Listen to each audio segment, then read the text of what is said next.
还是国产车最了解自己人。一个加大加宽的卡钳罩瞬间把情绪价值拉满，把4活塞做出了6活塞的大小，让人从表面看上去非常饱满，然而打开一看才发现刹车就里面中间的一部分。不过这还不是最离谱的，这毕竟还是一个完整的卡钳，最离谱的是这种直接在表面装个壳子的，里面直接演都不演了。大家好，欢迎来到我的频道啊！这些车企的聪明才智确实已经到了登峰造极的地步了。反正一般人呢也不会把这个卡钳拆下来看看吧，到底是不是真的，到底是个卡钳罩子呢，还是一个真正的卡钳？网上呢就经常看到这样一句话：我不了解中国车啊，但是呢我很了解中国人。最近还有一件更加离谱的事情，不仅仅是卡钳罩子，它甚至还修改了后台的电子合同，非常的炸裂。我们一起来看一下。厂家竟然在后台把我们之前那个红色卡钳变成了红色卡钳罩，后台篡改啊！幸亏我当时订单录过屏，东风奕派007刚上市买的时候，购车订单里头写的加价5000元红色卡钳，我最后呢在换轮胎的时候拆开以后，它却是个罩子。当时红色卡钳变成了红色卡钳罩，对对对。哦，那这个差很多钱的。这个也性质还不是最恶劣的，厂家应该是为了规避消费者的投诉，竟然在后台把我们之前那个红色卡钳变成了红色卡钳罩4个字变成了5个字，后台篡改啊！幸亏我当时订单录过屏，如果是没录屏的话，证据都没有。5000块钱买的红色卡钳是一开始写的，然后从红色卡钳变成了卡钳罩，他自己调了合同内容，对自己改了，我就感觉无法无天，这个东西没人监管得了他们了，是不是已经？那针对于这个问题的话，找到门店了没？门店当时没回复我给厂家400打电话，他们跟我说的是我们一直都是红色卡钳罩。我说幸亏我录屏了，我说你们有没有王法？按照道理，如果订单详情都能被修改，它就根本不具备任何的参考价值和法律意义了。因为这个后台商家想写啥都行，商家说这5000块钱给你的什么米其林1星的菜也可以，19寸改21寸也可以，那不是乱了套了？是只有你一个人有这样的情况，还是有很多人都被改了？应该是我们所有那一批凡是加价5000元的全部改了，当时车友全都炸锅了。所有购买东风奕派007的车主请注意，出现了假的卡钳。所谓的假，是您现在看到的红色很有可能不是一个真正的卡钳，而是一个罩子。罩子的价格就是不值5000块钱的，但是这5000里确实不是只有这个卡钳，它还包括了马牌轮胎，然后还包括了一个19寸的这个轮毂等等。但无论如何，你给我的形容和你最终的呈现效果是不一样的。来，月薪企业上线，你好。哎，你好。我想问一下，你们后台的这个订单是可以改的？这个我们改不了。你们改不了？对，我们销售这边销售端改不了。销售端改不了，那谁能改？哎呀，这个不清楚。不清楚的话，为什么他的订单一模一样的录屏，卡钳变卡钳罩呢？卡钳是一个专门的配件吧，卡钳罩是另一个配件吧，一个灰色的这么个玩意儿，外头拿一个小的东西嘣儿给罩起来更好看，但这是俩玩意儿。我现在想知道，这到底是经销商的操作还是厂家后台的操作？你们有没有这个端口？这个端口没有，因为5000块钱的话，因为当时买车的时候，因为这我们介绍的时候也是都会说这些东西，因为它正常的不加钱的是18寸轮毂，再加这5000块钱的话是升级成马牌轮胎，然后轮毂要大1英寸，变成19寸了。所以的话，这5000块钱里面含的内容是很清楚的。如果就是正常人来讲的话，这5000块钱能不能换上真正的就是高性能运动卡钳，这是个值得商榷的问题。你要赌他了解吗？因为如果是我会觉得我在买车的时候，车企本来就有赚我钱。至于这个包的合理性，是由车企的定价的会计去定的，不是我去赌。这个卡钳市面上1万多，5000能不能给到我真的？我心里应该有个数，我不应该有这个数，这个数应该是企业有的。如果它是个罩，你就告诉我是个罩，是个卡钳就是个卡钳，卖我什么东西就标什么名字啊。对。但是一般来的顾客，我们跟他解释的时候，就是这5000块钱的组成，我们会跟他说运动卡钳，但是里面就是个罩，因为我们你说过的吗？因为销售顾问不同啊，我们都一般都给解释的。就是如果你卖车，你是会说的。对。好，那冯先生的销售顾问是你吗？当时不是我。那我听来听去，你们作为销售顾问是没有任何通道能够去改的。对。但是你需要跟你的品牌去汇报，车主现在是有投诉的，擅自修改电子合同，这是犯法的，合同法里有明确规定，不然就不叫合同了。同时厂家上线来，东风奕派你好。你好。因为我之前查看了车主给我的录屏，我把他的订单尾号截下来，发现红色卡钳订单尾号是7535，红色卡钳罩它的订单尾号也是7535，证明这个订单一定是要么厂家后台改的，要么就是经销商改的，你就往上报去吧，一报一个不吱声，一定不是只有这一个人上当受骗。你们刚才的经销商我已经有点生气了，刚才的状态就说5000块钱里我们还包含了马牌的轮胎，还包含了19寸的轮毂升级，我觉得对于5000块钱能不能买到一个红红色的卡钳有待商榷吧？有什么好商榷的？这不是我们消费者需要去考虑的。最后让车主心里面合成本，你当他是什么？冯先生真这么懂？买你东风奕派007。完了，在的。此话一说，把车主也得罪了。而别的不说啊，这个事情你给我查一查。好的，了解了。冯先生，对于这件事情您本人有什么诉求呀？我其实也没有说是赔偿呀什么的，我就希望厂家出面证实为什么要篡改消费者电子合同。如果篡改了，你就道歉。而且你当时是怎么想的？红色卡钳你是诱导消费者购买，你还是专门玩文字游戏？你这个得解释清楚。你只要道歉和解释就行了。对，赔不赔偿无所谓，其实那个东西也没几个钱。哎呀，真是好说话的人啊！你看看冯先生是个多好的人啊，你都不对他好一点儿。对于客户这个诉求呢，我这边也是有记录的，女士。今天下午去调查完给他回电话。这就是明显的手机壳跟手机的区别了。事后东风汽车还出了一个公告，意思是说啊，我们当时在申报的时候呢，通过各种技术参数显示，把红色卡钳标志成红色卡钳罩是没有任何的法律违规的。但是呢，通过这次投诉事件，我们改了。红色卡钳和红色卡钳罩它确实不是一个东西，后续呢会标注清楚。公告是洋洋洒洒的好几页呢，各种技术参数给你搞了很多图片出来，让你仔细看。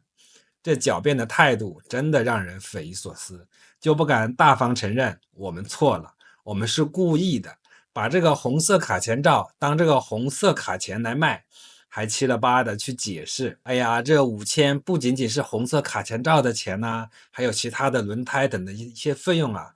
真的是啊，车企不好好造车，用这么细的心思去坑车主，自己在公告里面还委屈上了，真的是匪夷所思。华为的山海经汽车尊界 S800 技术发布会上被嘲笑的奔驰呢，这次彻底怒了。在近期的年会发言中炮轰行业乱象，部分品牌为了吸引眼球、收割流量，不惜采用虚假宣传、控制水军、抹黑竞品等恶意竞争手段，让人不禁为行业的现状捏了一把汗，并且表示很多品牌在新车发布会上用奔驰的车型进行对标，奔驰表示不畏惧也不排斥，但是对于那些错误的对标方式，将拿起法律武器捍卫品牌权益。看来一向脾气好的奔驰呢，也被惹毛了。有网友就猜测了，肯定是余承东的那一句，这也是行业内很好的车，大家不要嘲笑他，把奔驰高管直接给气炸了。并且在这时候更是被爆出了发布会上那辆奔驰迈巴赫呢还是租的，还搞坏了，还不给人修。大家好，我是尊界 S800 发布会上失控的那辆迈巴赫 S680的车主，不好意思在此占用大家的公共资源。首先，我没有被告知和我不知情的情况下，我的车被尊界官方拿去做暴力驾驶和测试。在1月21日，我的车被拖回来之后，我立马去了成都的奔驰 4S 店做了各方面检查，汽车受损情况如下。就这儿你看嘛，这儿断了，还这儿还轮廓变形了。从2025年1月21日到今天，尊界官方也没有给我一个合理的解释。首先，我作为迈巴赫车主，我也非常认可尊界 S800，但是我认为尊界官方这个行为非常不合理。我希望尊界官方尽快给我一个满意的答案。这种事情呢，也只有华为才能做得出来呀。号称每年营收上千亿的企业，居然是租一个奔驰迈巴赫来做对比。如果不是车主站出来说啊，这辆车又是打滑又是甩尾的奔驰迈巴赫是他的，估计很多人会以为这辆车肯定是华为自己的呀。这么大的公司，难道还要去租？随着事情的热议呢，更多的细节被扒出来了。迈巴赫雪地打滑的测试是故意的，把4驱给强制关闭，还不给用雪地胎，才导致打滑。尊界 S800 则是雪地装备直接拉满，在表演什么凌波微步的时候呢，把奔驰迈巴赫的轮胎给你放点气。可以从图片中看到在压到边缘的时候，轮毂基本直接接触到了那个水泥坎，这也是导致车主后来说的轮毂变形的原因。看来是华为的宣传部门在反复测试、反复的拍摄中才达到了碾压奔驰的效果。最精彩的部分呢，拿到发布会上展示，奔驰被尊界 S800 打得满地找牙了。这种虚假的宣传，良苦的用心也是一种基因在华为遥遥领先的手机上呢，就曾经有过这样的一件故事。他拿一个单反拍摄的照片，说是他手机拍的，这种忽悠人的细节确实做得很好啊！这是在墙内才有的独特才华，真的不服不行。如果有人提出质疑呢，那就是国产车发展不容易。再说的话呢，那就是500万警告，马上就贴你脸上。在国内买车呢，不是一个完全的商业行为，更像是一种绑架。最近的比亚迪几十万车主维权事件就是一个很好的例子。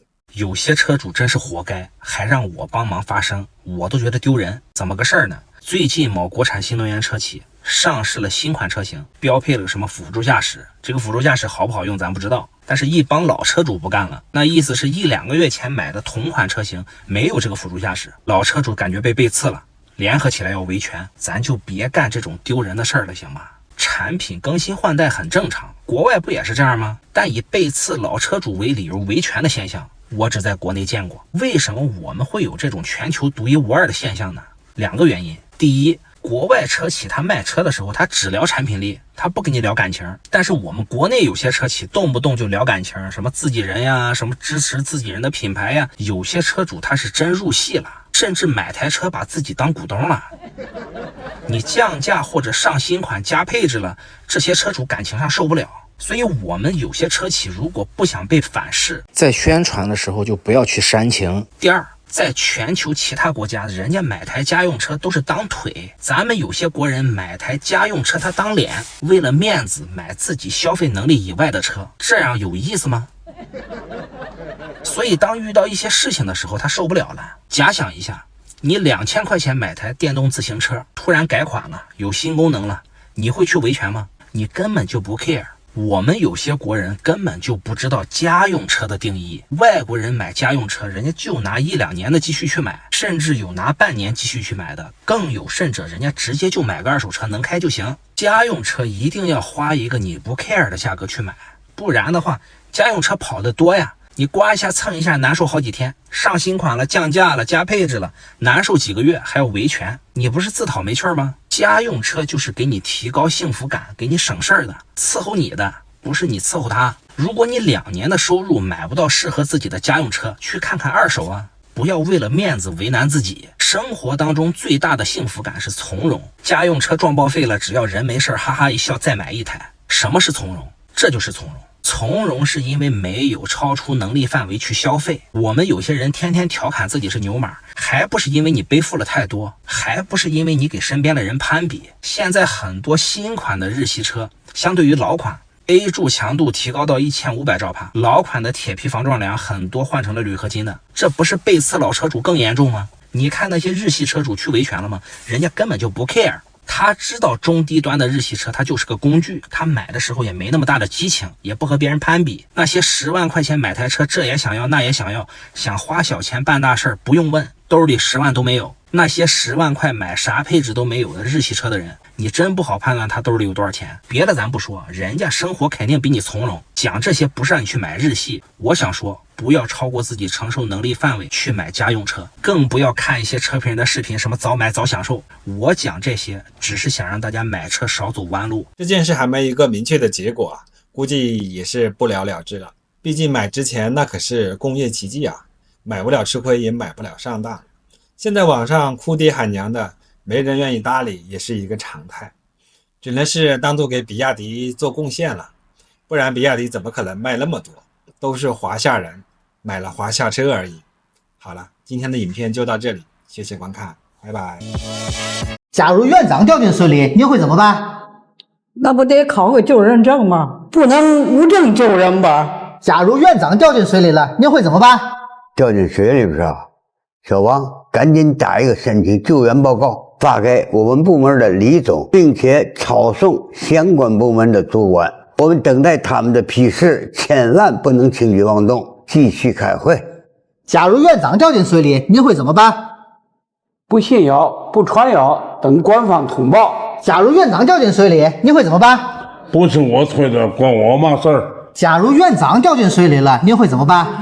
那我不能越级救援呢，我得逐级上报申请经费，经费一下来，我就去报一个游泳速成班，学会了马上去救。假如院长掉进水里，你会怎么办？做人要有底线，请务必在10分钟以后报警。